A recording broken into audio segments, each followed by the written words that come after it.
Salut à tous, j'espère que vous allez bien. Bienvenue à l'atelier de Pax et merci toujours de suivre les contenus. Muchas gracias. Aujourd'hui, suite à la vidéo d'ailleurs d'il y a 2 semaines, de comment j'ai fait pour passer d'une 3090 en 3090 Ti avec juste quelques petites résistances et un bon fer à souder. Donc vous avez vu, c'était plutôt pas mal. La vidéo d'ailleurs a pas mal marché, ça me fait plaisir.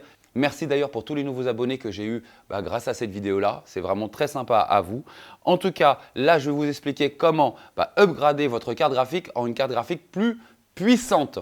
Donc ça, je vais vous expliquer. On va tout simplement changer le BIOS de votre carte graphique d'origine par un autre BIOS. Donc je vais vous expliquer tout ça tout simplement. Il va y avoir une vidéo numéro 2 qui devrait sortir dimanche. On va voir aussi comment overclocker sa carte graphique d'une manière plus extrême.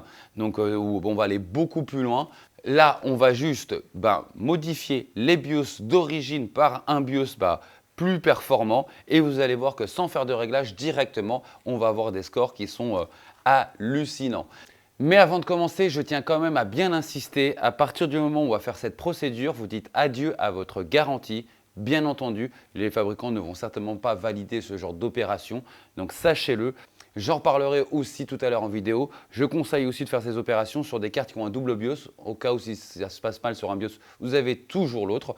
Mais en tout cas, ce qui est très important, c'est que voilà, si vous faites ce type d'opération, la garantie, il n'y en aura plus. Voilà, sachez-le. Je vais quand même vous expliquer comment ça fonctionne, mais à bon entendeur, il n'y a plus de garantie suite à la modification d'un BIOS d'un appareil d'origine. Donc moi, ce que je vais faire, c'est que je vais travailler sur la carte que j'ai déjà upgradé donc de manière matérielle. Donc souvenez-vous qu'on était arrivé au niveau de la 3090 Ti. Maintenant, le but, c'est de changer de BIOS et d'exploser la 3090 Ti. Donc est-ce que ma 3090 classique de 350 watts est capable d'exploser une 3090 Ti de 550 watts?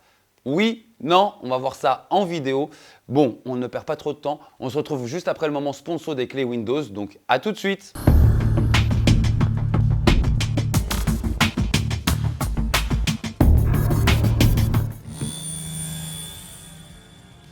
Notre sponsor aujourd'hui sera GVG Mall. Pour ceci, rien de plus simple, il suffit d'aller sur le moteur de recherche et taper Windows 10 Pro.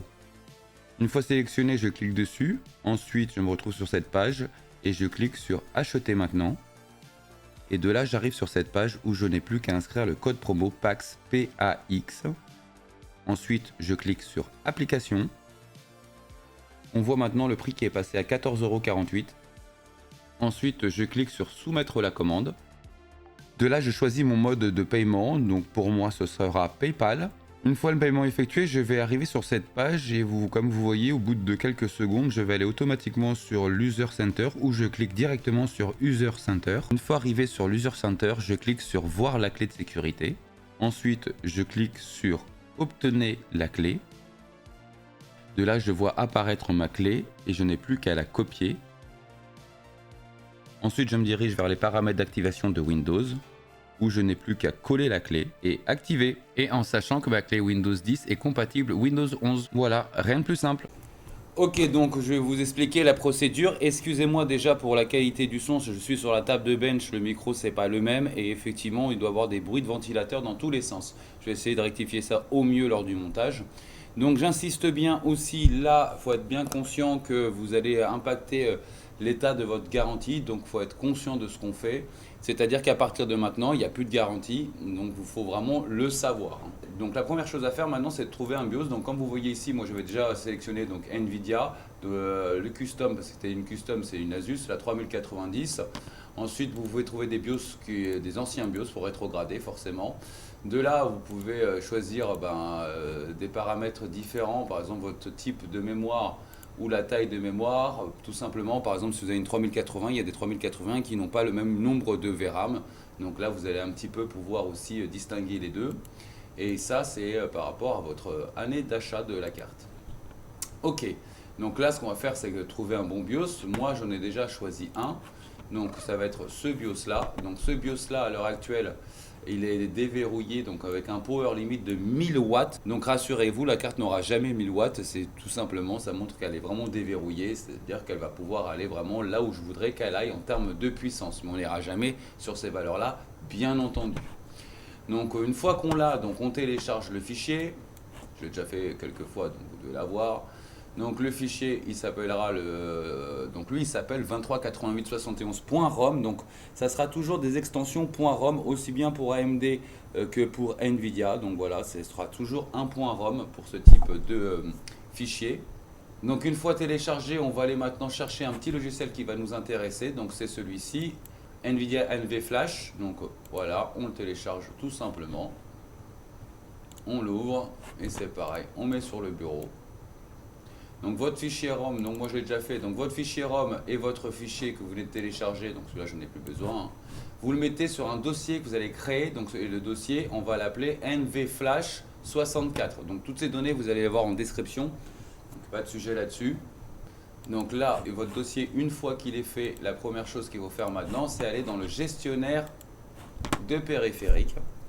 Donc gestionnaire de périphériques, une fois que vous êtes dessus, il va falloir sélectionner votre carte et il va falloir la désactiver. J'insiste bien, c'est pas la désinstaller, c'est la désactiver parce que sinon elle va bloquer la procédure.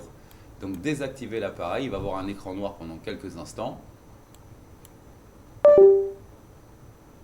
Donc maintenant ce qu'on va faire, c'est qu'on va aller chercher un invite de commande. Donc vous faites invite, ben voilà, juste ici ça ressort et vous allez bien l'ouvrir en tant qu'administrateur. Voilà, c'est parfait. Ok, donc il est là. Maintenant, vous allez ouvrir ici votre racine. Donc, vous allez sur votre PC, sur votre disque dur, et ça, c'est la racine. Voilà. Et je vais vous expliquer pourquoi, parce que ça va nous faire gagner des lignes de commande. Vous allez jeter votre dossier à la racine. Donc, il est bien là. Donc, maintenant, ici, vous allez taper CD slash, pardon. Vous entrez, donc vous rentrez dans votre racine et vous allez taper donc dire.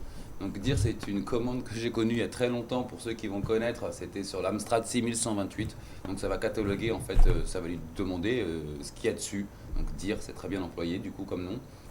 Voilà, ensuite entrée, donc vous voyez, ça m'a dit tout ce qu'il y avait à la racine, dont notre fameux fichier qui est là. Vous le voyez? C'est parfait. Maintenant, donc on va lui demander d'y accéder. Donc pour y accéder, j'essaie de tout vous expliquer parce que je sais qu'il y a des gens qui sont moyennement à l'aise là-dessus, ce qui peut se comprendre. Donc CD, donc la racine, slash, donc le nom du fichier. Donc je tape OK. Et maintenant que je suis dessus, je vais vouloir activer le petit point .exe qu'on a mis dedans, qu'on a téléchargé tout à l'heure au préalable. Donc maintenant, il ne faut plus que je lui dise qu'il aille exécuter ça. Voilà. Le nom exact du fichier, donc il fait entrer. Donc là, ça vous donne un petit peu tout ce que vous pouvez faire à partir de là. Mais vous allez voir, pour nous, c'est beaucoup plus simple. La première chose qu'on va faire, c'est un backup. Voilà, en cas de souci, effectivement, vous allez pouvoir faire un backup avant même de flasher le BIOS. Donc lorsqu'on est là, maintenant, on tape Q pour sortir. Entrée. Et là, je vais lui donner la commande pour faire le backup. Donc -b backup.rom, donc ça va me créer un fichier .rom, donc un BIOS, donc ça va le refaire en backup. Et donc à partir de là, je tape en entrée, donc toujours un .rom, vous voyez, je tape entrée. Maintenant, il l'a fait. Je vais vérifier qu'il soit bien fait, donc je vais aller maintenant sur mon petit fichier qu'on a créé, le petit dossier, et je vérifie qu'il soit dedans. Donc vous voyez, on a bien créé, donc le backup, il est bien en place. Ok, donc à partir de là, tout va bien. Donc maintenant, on va pouvoir commencer à le flasher, mais pour cela, il va falloir le déverrouiller. Donc pareil, toujours la même commande, nvflash -protect off, donc on lui enlève ses protections, donc on valide. Voilà, c'est fait. Et maintenant, on va aller chercher tout simplement dans ce même dossier-là le fichier qu'on a téléchargé, donc avec le nouveau BIOS. Donc je lui mets bien nvflash H64 -6 et à partir de là je vais aller chercher exactement le nom de mon fichier, donc il s'appelle 238871.rom. D'accord, très bien, donc on fait 238871 donc .rom maintenant, .rom, je valide, donc il check-in. Il me dit si je veux donc effectivement aller de l'avant, donc forcément on va lui taper la lettre Y. Il vous demande ici, vous voyez, presse Y pour confirmer, on le voit bien là. Alors je sais que pour beaucoup de personnes ça a l'air très facile, mais je sais que pour beaucoup de personnes ça l'est beaucoup moins. Donc faut savoir que si vous voyez vraiment que ça vous parle vraiment martien, Comme je le dis souvent, des fois, il ne faut pas insister, hein. Donc, j'essaie quand même d'avoir un maximum de compréhension et d'expliquer chaque étape. Donc là, je tape Y, donc j'ai confirmé. Et là, il est en train de travailler. Et donc maintenant, il me dit que j'ai besoin de rebooter. Donc, pour que ça puisse fonctionner. Donc, vous voyez, au rebootage, donc la place, et il prendra son effet. Donc à partir de là, il n'y a plus qu'à rebooter et ce sera effectif. La carte sera flashée avec le nouveau BIOS. Donc je vais rebooter, on se retrouve juste après. Le PC vient de rebooter, donc gestionnaire, voilà, il était déjà là. On va dessus. On n'a plus qu'à activer la carte. Donc j'active la carte. Voilà, c'est fait. Une fois que c'est fait, maintenant je vais bien vérifier que ce soit plus le même BIOS. Donc pour cela, vous allez aller sur GPU-Z. OK. Vous allez dans Advanced et vous allez choisir donc votre Nvidia BIOS. Et là, on s'aperçoit que j'ai 1000 watts. Voilà, vous voyez.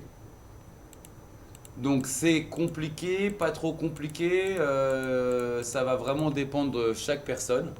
Donc, mais j'insiste bien, vraiment, attention, vous n'aurez plus de garantie parce que vous faites sauter la garantie en cas de problème. C'est pour ça qu'encore une fois, je conseille ça à des cartes qui ont des doubles BIOS parce que s'il y a un problème, vous pourrez toujours switcher sur le double BIOS. Ensuite, il y a aussi des possibilités pour reflasher une carte qui a été mal flashée, mais il va falloir passer par le DOS, donc forcément, ça va être beaucoup plus compliqué. Il faut vraiment être averti sur ce type de procédure. J'ai voulu vraiment faire ce type de vidéo parce qu'il n'y a aucune vidéo francophone qui mette en avant la procédure de A à Z pour pouvoir réaliser ce type de choses. Maintenant, ce que je vais faire, je vais tout simplement prendre MSI Afterburner. Et de là, je vais pouvoir donc jouer un petit peu avec ma carte en ayant beaucoup moins de limites et beaucoup plus de power. Donc moi, je vais avoir quelque chose qui va être plutôt pas mal, c'est parce que je l'ai chanté en même temps mécaniquement en rajoutant mes petites résistances comme vous avez vu sur la première vidéo, mes R005. Donc là, effectivement, je vais avoir un petit peu plus de pouvoir. Là, c'est vraiment le but, c'était d'aller plus loin qu'une 3090 Ti avec une 3090, en sachant que je suis parti avec un modèle qui était de base à 350 watts. Donc c'est le petit modèle de chez Asus, pour vous dire que donc si on était parti déjà avec un gros modèle, une 3090 ROG Strix par exemple, là on irait encore plus loin. Mais il y a aussi des BIOS correspondants, pas correspondants. Il va falloir bien faire aussi le choix entre un BIOS qui correspond bien à votre carte. Par exemple, moi je suis resté en Asus, mais entre la gamme Strix et la gamme ROG, ça fonctionne. Donc j'ai pu le flasher avec un BIOS de carte ROG Strix alors que c'est une TUF. Mais par exemple, si vous prenez une Galax, ça fonctionnera aussi parce que c'est compatible. Donc il faut faire aussi très attention aux compatibilités, bien entendu.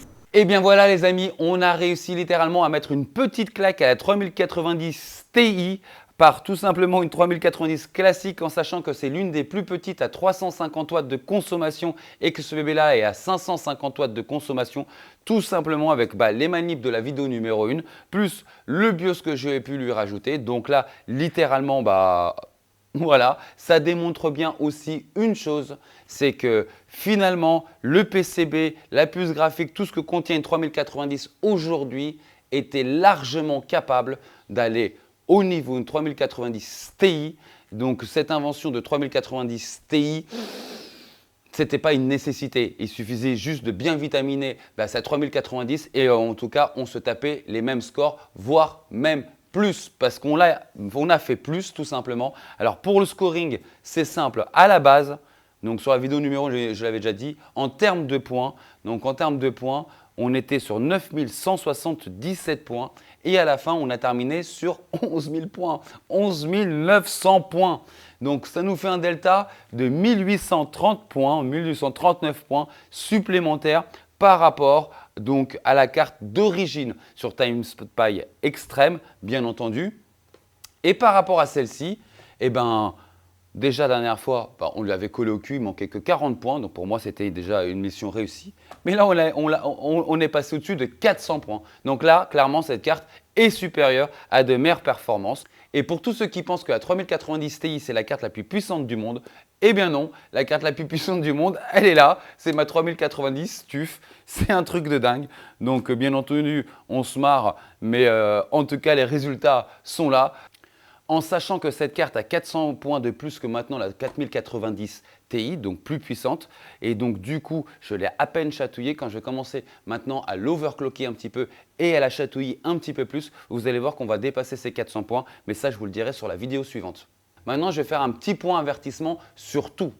Déjà, du fait que son système de refroidissement est basé pour une puissance, pour une dissipation de 350 watts, j'ai dû la mettre sous eau. Donc avec un waterblock, voilà. Par contre, sous waterblock, les températures sont complètement dingues. C'est-à-dire que j'avais des pics à 70, 75 degrés sur le hotspot. Donc vous voyez, c'est pas une folie. Donc sur eau, sous eau, ça fonctionne très très bien. Comme quoi, le water cooling, quand on est sur des overclocking ou dès qu'on commence à modifier quelque chose, le water cooling, il n'y a pas de solution, c'est ce qui fonctionne le mieux. Voilà, et là on voit bien, c'est ce qui fonctionne vraiment le mieux. Donc ça, j'insiste bien faire attention à votre moyen de refroidissement. Voilà. Secondo, attention à votre garantie. Là, vous faites des choses que les fabricants ne valident pas, forcément. Ils n'auraient pas intérêt à le faire non plus. Je ne fais pas joujou avec des bébés de ce prix-là.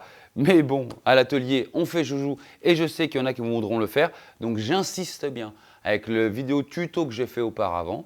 Vous perdez votre garantie. J'insiste bien que, comme je disais en vidéo, si vous voyez que ça commence à parler martien, ça ne sert peut-être pas à grand-chose d'essayer de le faire parce que clairement, il risque d'avoir des gros soucis. Voilà, j'insiste bien aussi. Il y a des cartes graphiques qui ont des doubles BIOS, mais même des petites cartes comme celle-ci, la 6600, ça c'est pour la vidéo de dimanche, elle a déjà un double BIOS. Donc j'insiste bien, essayez de faire ça sur des cartes qui ont un double BIOS parce que si au pire vous crachez avec ce BIOS-là, au moins vous pourrez passer sur le second BIOS. En sachant que la vidéo qui va arriver mercredi, ça va être encore un petit peu plus compliqué parce que là, par contre, vous risquez de cramer la carte si vous ne savez pas ce que vous faites. Donc là, il va falloir y aller à tatillon. Et d'ailleurs, moi, je vais faire une vidéo là-dessus. Jig, j'ai eu un petit peu au téléphone, il m'a dit que sur le courant septembre, il va faire une grosse vidéo aussi détaillée là-dessus. Donc voilà, j'insiste bien sur une chose aussi, c'est lorsque vous allez changer de BIOS, renseignez-vous bien parce que je n'ai pas toutes les cartes en tête et je ne sais pas combien de cartes vous avez aussi vous, ou au moins quelles cartes vous avez vous entre les mains, mais il faut que ce soit des BIOS compatibles. Là, j'ai mis sur cette TUF, donc 3090 Asus TUF, j'ai mis un BIOS de 3090 Asus Strix modifié déjà. Mais c'est une Strix. Donc il y a une compatibilité, ce sont les mêmes fabricants. Il faut savoir que la Galax aussi, normalement, elle est compatible, alors que c'est déjà un autre fabricant de custom, mais celle-ci aussi, elle monte jusqu'à 1000 watts. Donc j'insiste bien aussi, ce n'est pas parce qu'elle a annoncé 1000 watts que vous allez faire 1000 watts. Ça aurait été extraordinaire, mais non, pas du tout. Et peut-être heureusement d'ailleurs, parce que là, on aurait été vraiment sur des consommations complètement dingues. Mais en tout cas, bien faire attention, j'insiste bien. J'ai voulu faire cette vidéo tuto sur ma chaîne parce que vous voyez bien que depuis la création de la chaîne, j'ai déjà ouvert des processeurs, on a déjà mis du métal liquide à l'intérieur, on a déjà fait des PC immergés, on a déjà fait de la soudure. Vous connaissez bien maintenant le thème vraiment de cette chaîne, c'est d'essayer les choses et d'aller un peu plus loin, d'avoir un esprit un petit peu DIY qui fonctionne bien avec l'atelier forcément. Et surtout lorsqu'on va faire la vidéo dimanche de More Power Tool, vous allez voir que là, même aux États-Unis, au Canada, il n'y a rien. Voilà. Et quand il y a, vous allez voir, ça va strictement vous servir à rien parce qu'il n'y a pas grand-chose. Je ne sais pas, c'est gardé dans les secrets. Voilà. Il y a aussi énormément de risques. Il faut savoir que je connais des gens qui ont déjà cramé leur carte, voilà, tout simplement. Donc il va falloir y aller aussi par tatillon. Je vais vous expliquer ça dimanche. La vidéo d'aujourd'hui, c'est juste un remplacement de BIOS. Donc, est-ce que ça fonctionne? Oui. Est-ce que vous aurez du gap? Oui. Et pourquoi il va y avoir ce gap? C'est là ce que je vais vous expliquer. C'est que généralement, c'est fait tout simplement pour avoir plus de puissance, donc plus de watts. Donc, alors, je reprends beaucoup de commentaires. J'ai beaucoup dit wattage sur ma dernière vidéo. Oui, wattage, je l'utilise moi. J'ai quand même été vérifié sur Wikipédia. Je vous montre un petit texte. Ça existe. Mais ce n'est pas très français, mais ça existe, c'est reconnu. Donc je sais qu'il y a quelques puristes qui me regardent et je sais que certainement des fois je dois les taper sur les nerfs, voilà, parce que moi je vous fais ça en mode atelier avec mes connaissances à moi et avec la façon dont j'ai de parler. Voilà, c'est comme ça, c'est Pax, c'est l'atelier de Pax. Pour moi, quand je vous dis puissance, parce que je sais très bien, quand je dis puissance à 90% ou 80% des gens qui me regardent, ils ne vont peut-être pas faire la corrélation entre puissance et watts. Voyez, parce que les gens ne savent pas forcément qu'une intensité, c'est un ampère, par exemple. Vous voyez, qu'une tension, c'est un voltage. Voyez, donc même voltage, apparemment, on m'a dit, même voltage, ça ne se dit pas. Donc, même bas wattage, donc non, enfin, aujourd'hui, je suis sur du courant.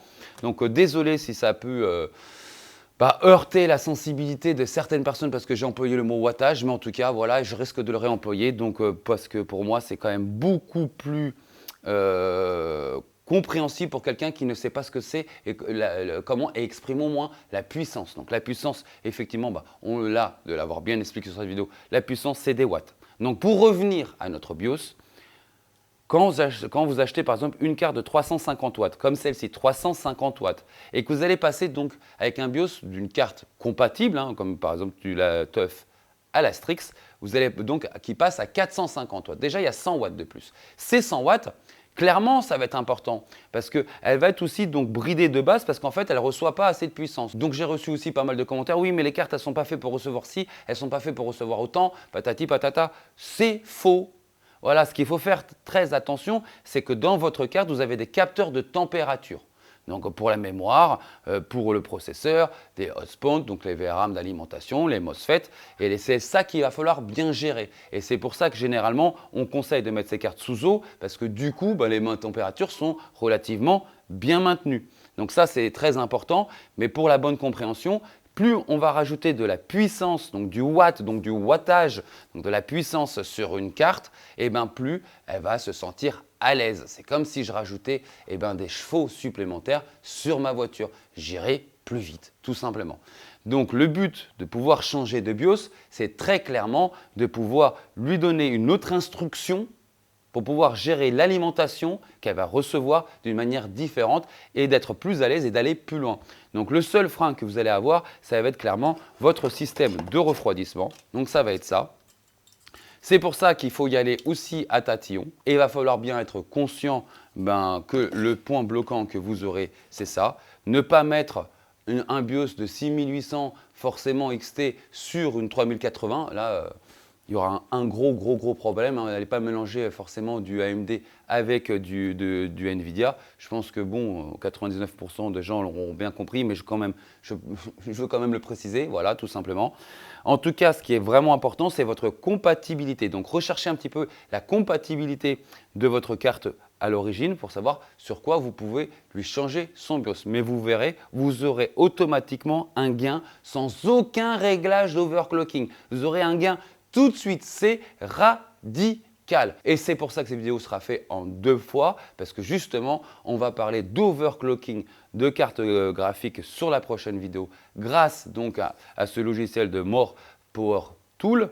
Voilà, je vous dis, on voit très peu ça sur des chaînes, et encore beaucoup moins en France, parce que c'est simple, personne n'en a jamais parlé en France, et vous allez voir à l'étranger, comme ça. Voilà, il n'y a quasiment rien, alors que c'est un logiciel qui est juste bien furieux. Mais là, par contre, encore plus de risques. Donc, j'insiste bien. Là, on est à un niveau de compréhension, en tout cas au niveau de la chaîne, pour, on va dire, du N+1. Si vraiment vous n'êtes pas habitué à faire ce genre de choses ou si vraiment vous avez une crainte ou quoi que ce soit, ne le faites surtout pas, bien entendu. Voilà, c'est parce que je vous dis, on est sur une orientation de la chaîne qui est quand même d'upgrade un maximum tout le matériel. Vous voyez bien toutes les vidéos que j'ai fait sur la chaîne, c'est en corrélation complètement avec le thème. Voilà, donc moi forcément je vais vous faire ce type de vidéo, mais j'insiste bien de bien faire attention. Donc sur cette vidéo-là, ça ne sera pas les mêmes attentions que vous aurez sur la vidéo de dimanche. Donc j'insiste bien, faire attention à 2 choses, ce sera votre moyen de refroidissement en 1 et en 2, la compatibilité du BIOS que vous allez lui mettre. J'insiste bien aussi, si vous avez une carte graphique avec un switch BIOS pour passer, généralement il y a 2 BIOS, c'est un BIOS qui est en mode silence plus un BIOS en mode dynamique. Donc voilà, faites-le sur le mode silence si vous voulez, comme ça vous gardez le BIOS dynamique s'il y a un problème. Donc c'est reflashable aussi dans le DOS, mais c'est une autre aventure, je vous garantis. Si ça vous a paru compliqué, ça sera encore plus compliqué. Donc le but, c'est de ne vraiment pas aller jusqu'à là. Moi, je suis très content du résultat parce qu'on a démontré à l'atelier aujourd'hui qu'avec une 390 classique à 350 watts, j'insiste bien, à 350 watts, ce sont les plus petites.